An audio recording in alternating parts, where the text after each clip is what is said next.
ভারতের আসাম রাজ্যের মুখ্যমন্ত্রী হেমন্ত শর্মা না? হ্যাঁ, হেমন্ত শর্মাই তো একটা গুরুত্বপূর্ণ কথা বলছেন। বাংলাদেশের সঙ্গে সম্পর্ক উন্নতি না হোক, ঈশ্বরের কাছে প্রার্থনা আসাম মুখ্যমন্ত্রীর। হেমন্ত বিশ্ব শর্মা এরকমই তো নাম, এবং ইনি একজন বিজেপি নেতা, এবং এখন এই আসামে তো বিজেপিরাই ক্ষমতায়। তো চাঁচাছোলা ভাষায় উনি পরিষ্কার বক্তব্য উনি দিয়েছেন। এতদিন ধরে আমরা জানতাম যে ভারতের নেতারা চায় বাংলাদেশের সাথে সুসম্পর্ক, এটাই তো আমরা শুনে আসছি। অথচ আমরা পরিবর্তে দেখতাম যে বাংলাদেশের মানুষ ভারতের সাথে সুসম্পর্ক চায় না। অন্তত বাংলাদেশ যারা চালায় তারা তো মোটেই চায় না। বিশেষ করে যে রাজনৈতিক দলগুলো আছে, হয়তো পার্সোনাল লেভেলে কিছু লোকজন হয়তো ভারতের সাথে সম্পর্কের উন্নতি চায় তাদের পার্সোনাল গেইনের জন্যে, মানে পার্সোনাল লাভের জন্যে, কিন্তু রাষ্ট্রীয়ভাবে, জাতীয়ভাবে এবং দলীয়ভাবে ভারতের সাথে সম্পর্কের উন্নতি চায় নাকি? বাংলাদেশের রাজনৈতিক দলগুলো হোক আর রাষ্ট্র হোক, সরকার হোক, আসলে তো চায় না। হয়তো ঠেকায় পড়লে উপরে একটু মিষ্টি মিষ্টি কথা বলে, কিন্তু ভিতরে তো তাদের রয়ে যায় যে ভারতের সাথে কোনো সম্পর্ক তারা উন্নতি করবে না, কারণ ভারত তাদের 1 নম্বর শত্রু। এবং এটার মূল কারণ হলো ভারতের লোকজন হিন্দু, অর্থাৎ ধর্মীয় কারণেই ভারত কিন্তু বাংলাদেশের 1 নম্বর শত্রু। এবং এই শত্রুতার মূলে একটা ধর্মীয় একটা বিষয় আছে, সেটা হলো যে ভারতের বিরুদ্ধে এই মুসলমানরা একদিন কী করবে? গাজওয়াতুল হিন্দ করবে, রাইট? অর্থাৎ ভারতের এগেনস্টে জিহাদ করে বাংলাদেশ এবং পাকিস্তানের মুসলমানরা একত্রিত হয়ে ভারতের এগেনস্টে যুদ্ধ করে কি করবে? ভারতকে পরাজিত করবে, এবং তাদের ধন সম্পদ তো বাড়েই। সুন্দরী সুন্দরী যে নারীগুলো আছে না, তাদেরকে গনিমতের মাল হিসাবে তারা দখল করবে এবং ভোগ করবে, এই আশাতেই তারা তো আছে। তো এই যখন বাংলাদেশের মুমিন মুসলমানদের চিন্তা চেতনা, সেখানে সেই ভারতের সাথে সম্পর্ক উন্নয়ন তো তাত্ত্বিকভাবেই অসম্ভব, থিওরিটিক্যালি অসম্ভব। ভাই, আপনি যে দেশটার এগেনস্টে যুদ্ধ করে তাকে দখল করতে চাইবেন, তাদের সুন্দরী নারীগুলোকে গনিমতের মাল হিসেবে বন্দি করে আপনি ভোগ করতে চাইবেন, ভাই তাত্ত্বিকভাবেই তো তাদের সাথে বন্ধুত্ব হয় না। এখন উপরে ওই ভারত যদি চায় আমরা বন্ধুত্ব করতে চাই, ভাই এটা হয়তো বাংলাদেশ একটা ছোট্ট দেশ, যে বা যারা ক্ষমতায় থাকে হয়তো ঝামেলা এড়ানোর জন্য উপরে হয়তো বলতে পারে যে না আমরাও চাই, কিন্তু আসলে তো বাংলাদেশের গণমানুষ এবং এমনকি সরকারও, গণমানুষ তো চাইবেই না, এবং সরকার তারা উপরে হয়তো মিষ্টি কথা বলবে, কিন্তু ভিতরে তো থাকবে তাদের ভিন্ন কথা, তাই না? তো এখন কথা হচ্ছে যে ভারতের নেতারা অনেক ক্ষেত্রে দেখা যেত তারাও ওই বলতো যে না, ভারত ওই বাংলাদেশ একটা ছোট দেশ, তাদের সাথে সম্পর্ক উন্নয়ন করতে হবে, এটা ওটা সেটা। কিন্তু এখন এসে দেখা যাচ্ছে সেই ভারতের নেতারাও বাস্তবতাটাকে অত্যন্ত তিক্তভাবে উপলব্ধি করতে সক্ষম হয়েছে, এবং যে কারণে আসামের এই মুখ্যমন্ত্রী বিজেপি নেতা হেমন্ত বিশ্ব শর্মা ক্লিয়ার কাট বলছেন, না কোনো দরকার নেই। যারা আমাদেরকে ঘৃণা করে, যারা আমাদের বিরুদ্ধে যুদ্ধ করতে চায়, যারা আমাদের নারীদেরকে গনিমতের মাল হিসেবে ভোগ করতে চায়, তাদের সাথে কিসের বন্ধুত্ব? বরং শত্রুতাই থাক, তাহলে ওদের সাথে সঠিক আচরণ করা যাবে।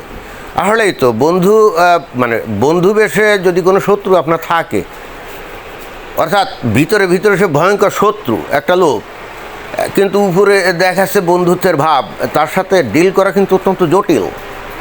আপনি তো জানেন না কখন সে আপনার পিঠে ছোরা মেরে দিবে, তাই না? তার থেকে ডাইরেক্টলি যারা শত্রুতা করে তাদেরকে মোকাবেলা করা সহজ, তাদের বিরুদ্ধে কৌশল অবলম্বন করা সহজ। এখন ভারতের পোড় খাওয়া রাজনীতিবিদ যারা, যেমন এই যে হেমন্ত বিশ্ব শর্মা আসামের মুখ্যমন্ত্রী বিজেপি নেতা, উনি একজন পোড় খাওয়া রাজনীতিবিদ। উনি খুব ভালো করে জানেন যে সরাসরি প্রকাশ্য শত্রুকে মোকাবেলা যত সহজ, গোপন শত্রু মানে বন্ধুবেশী শত্রুকে মোকাবেলা করা ততই কঠিন, এবং সেই সমস্ত ক্ষেত্রে অনেক ক্ষেত্রে পরাজিত হয়ে যাওয়ার একটা বিশাল সম্ভাবনা রয়ে যায়। বিষয়টা বুঝতে পেরেই কিন্তু এই যে হেমন্ত বিশ্ব শর্মা এই কথা বলছেন, কে যে বাংলাদেশের সঙ্গে সম্পর্ক উন্নতি না হোক, ঈশ্বরের কাছে প্রার্থনা আসাম মুখ্যমন্ত্রী। উনি কথাটা ঠেকায় পড়ে বলেন নাই, উনি কথাটা বলছেন বস্তুত তার জীবনের দীর্ঘদিনের রাজনৈতিক অভিজ্ঞতা এবং বাংলাদেশের মানুষের আচার আচরণ বৈশিষ্ট্য এগুলো দেখার পর, বিশেষ করে গত দেড় বছর এই বিএনপি সরকার ক্ষমতা আসার আগে বাংলাদেশের মানুষ ভারতের ব্যাপারে যে মনোভাব প্রকাশ করছে, যে ঘৃণামূলক মনোভাব প্রকাশ করছে, তার প্রেক্ষিতে উনি লক্ষ্য করেছেন যে বাংলাদেশ একটা ছোট দেশ হতে পারে, কিন্তু বাংলাদেশের মানুষগুলো ভয়ঙ্কর রকমভাবে হোস্টাইল টু ইন্ডিয়া, এবং বাংলাদেশের মানুষগুলা সারাক্ষণই চিন্তাভাবনার মধ্যে থাকে কিভাবে ভারতকে কিভাবে ক্ষতি করা যায়, ভারতের অখণ্ডতাকে কিভাবে ধ্বংস করা যায়। এবং এর জন্য দরকারে বাংলাদেশের মানুষ, এমনকি সরকারও পাকিস্তানের সাথে যোগসাজশ করে তারা ওই কাজটা করার জন্য উঠে পড়েও লাগতে পারে, যেটা আমরা গত মোহাম্মদ ইউনূসের আমলে ওটা দেখছি, যে এই পাকিস্তান থেকে দলে দলে আইএসআইয়ের চর, তারপরে বিভিন্ন জঙ্গি সংগঠনের যে এজেন্ট সদস্য, তারা কিন্তু দলে দলে বাংলাদেশে এসে বিচরণ করছিল, এবং তাদের একটাই লক্ষ্য ছিল কিভাবে ভারতের 7 সিস্টার্স অঞ্চলকে অস্থির করে তোলা যায়, তাদেরকে স্বাধীন করে দেওয়া যায়, কীভাবে ওই চিকেন নেক অঞ্চল দখল করা যায়।